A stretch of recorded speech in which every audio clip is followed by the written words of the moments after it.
Bismillahirrahmanirrahim. Assalamualaikum warahmatullahi wabarakatuh. Selamat pagi dan salam sejahtera buat kita semua.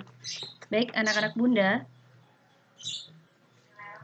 kita bertemu kembali dalam pelajaran kita hari ini, yaitu tema 4. Dan sebelum kita masuk ke materi, bunda harap semua anak-anak bunda telah mengisi absen dari dari WA tadi yang sudah bunda share pagi. Bunda suruh mengabsen di situ ya.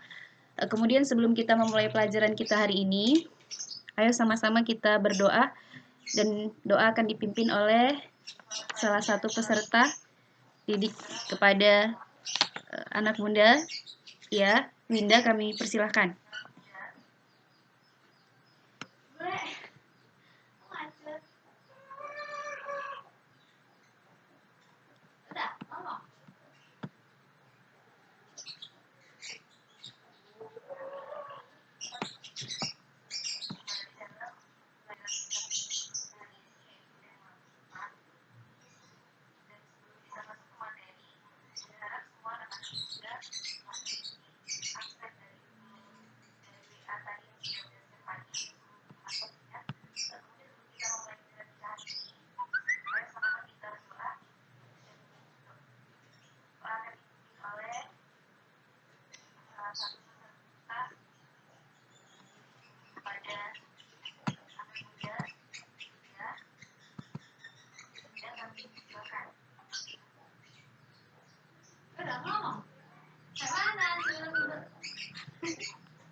Baik anak bunda, kita lanjut aja langsung ke materi kita.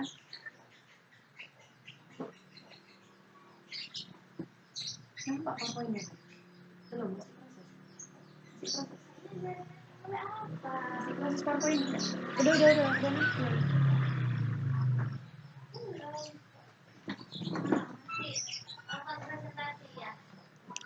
Baik. Biar jaringan cepat.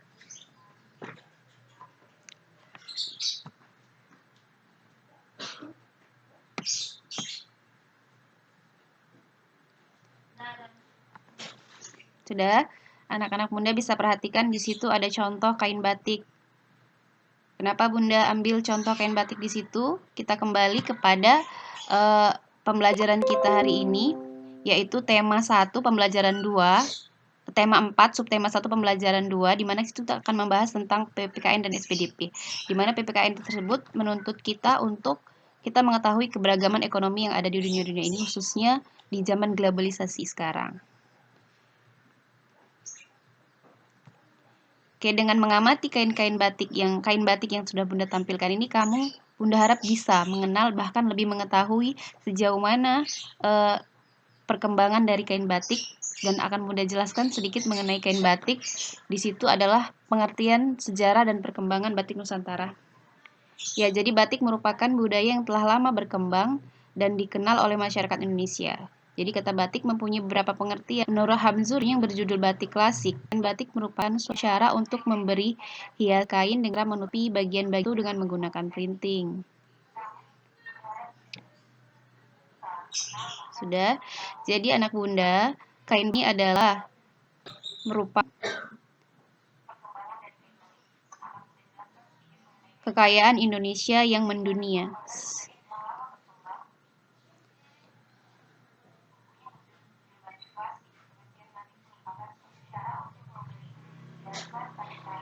Kemudian ditinjau dari perkembangannya, batik telah mulai dikenal sejak zaman Majapahit dan masa penyebaran Islam.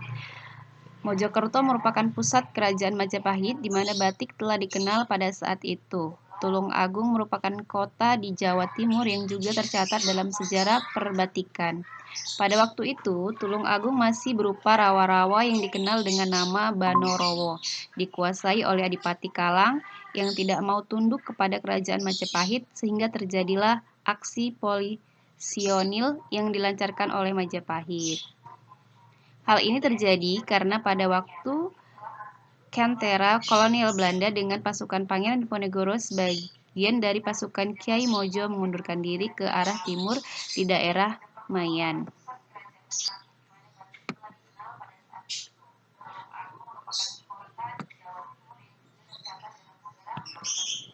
Selanjutnya, Bunda akan menjelaskan sedikit mengenai reklami. Jadi reklami adalah suatu pemberitahuan pada khalayak umum mengenai barang dagangan agar laku dengan menggunakan kata-kata atau gambar yang menarik.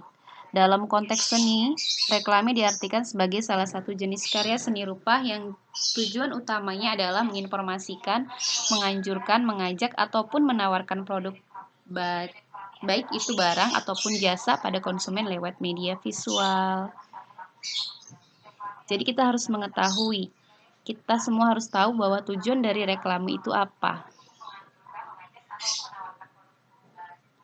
Semua sudah pernah lihat reklame?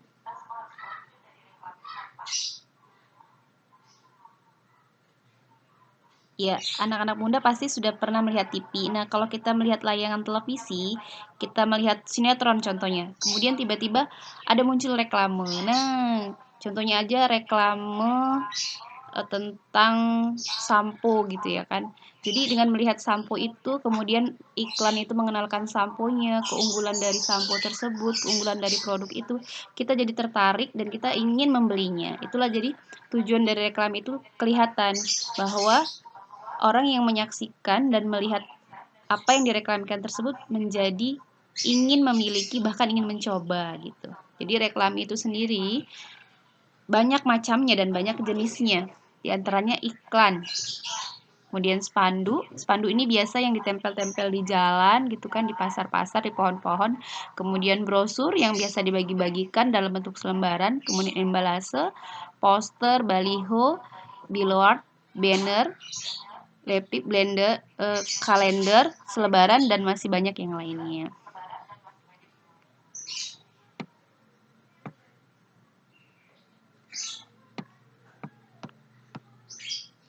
Mungkin ada yang mau ditanyakan dari pemaparan tadi sebelum Bunda rangkum materi kita hari ini. Karena setelah ini nanti Bunda harapkan anak-anak Bunda bisa mengerjakan evaluasi yang akan Bunda bagikan melalui Google Form. Jadi di Google Form itu nanti ada beberapa pertanyaan yang akan kalian jawab dan kalian selesaikan hari ini juga. Oke, jadi apa hubungannya Bunda batik dengan globalisasi, kemudian dengan perekonomian? Jadi batik itu adalah kekayaan Indonesia yang sudah mendunia. Kenapa sudah mendunia? Orang di segala dunia ini sudah tahu bahwa batik itu adalah kekayaan Indonesia. Dengan diproduksinya batik, maka akan menunjang perekonomian Indonesia. Artinya batik-batik di Indonesia itu diekspor ke luar negeri. Nah, mereka beli itu dari Indonesia. Nah, itulah menjadi devisa atau masukan bagi negara kita. Jadi, perkembangan batik itu sendiri sebenarnya menunjang perekonomian yang ada di negara kita. Nah, untuk menampilkan atau memperkenalkan batik-batik tersebut ke luar negeri, ke mancanegara, maka dilakukannya reklame. Jadi lewat reklame ditonton orang tuh melalui media. Jadi orang tahu kan bahwa bahwa kain batik itu milik Indonesia dan sangat bermutu. Mungkin itu saja yang bisa Bunda jelaskan hari ini. Nanti kita lanjut lagi ke grup WA untuk kegiatan-kegiatan selanjutnya. Demikian pertemuan kita hari ini. Hal-hal yang lain bisa kita lanjutkan ke grup WA ya anak-anak Bunda. Bunda sudahi dengan doa. Billahi taufiq wal hidayah. Assalamualaikum warahmatullahi wabarakatuh.